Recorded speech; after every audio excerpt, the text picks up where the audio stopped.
Good Sunday night. I am Thabo Mdluli. Let's take you back to what's been dominating news throughout the day today. The DA's new leadership is being criticized for a lack of representation. Steenhuisen beat Dr. Mpho Phalatse for the position of party leader by a sizable majority, but the former Joburg mayor has questioned the voting system being used. Govan Whittles starts us off.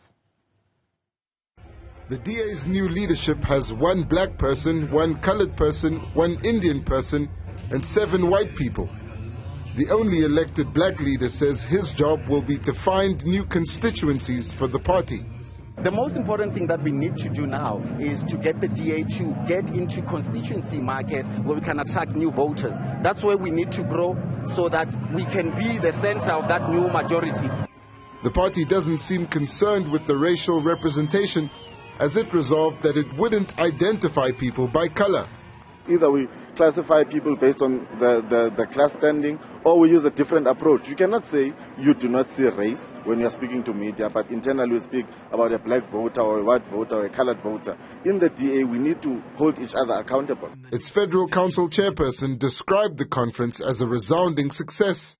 The DA has collectively pulled off a spectacularly successful conference.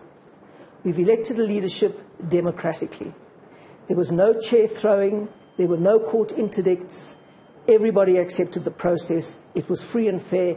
Everybody could vote. It culminated with Steenhuisen's victory over Dr. Mpho Phalatse, who says she's written to the party to query the voting system and could possibly review the results. There is an internal process underway. I'm not at liberty to speak about it now. We have engaged the presiding officer as well as the chair of the Federal Council on the matter. Steenhuisen's priorities are to form an opposition coalition, which the party hopes will ensure the EFF and ANC are kept out of power. In my capacity as leader, not only of the DA, but of the opposition alternative in our country, our party will immediately initiate a process to form a pre-election moonshot pact with like-minded political parties, civil society organizations, and civic movements to defeat the ANC, to keep the EFF out, and to inaugurate a new national opposition coalition government. Helen Zille says the coalition will likely include Action SA, while she won't be part of the negotiations.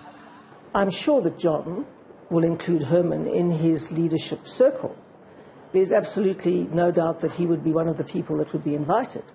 John made it clear that it was a leadership initiative, and we'll have to see whether the implosion in Action South Africa continues or not. The DA's new leadership will now get to work to rebuild coalitions where the party lost power, while preparing to defend their seats in wards where by-elections are scheduled this month. For Newzroom Afrika on Channel 405, I'm Govan Whittles in Midrand.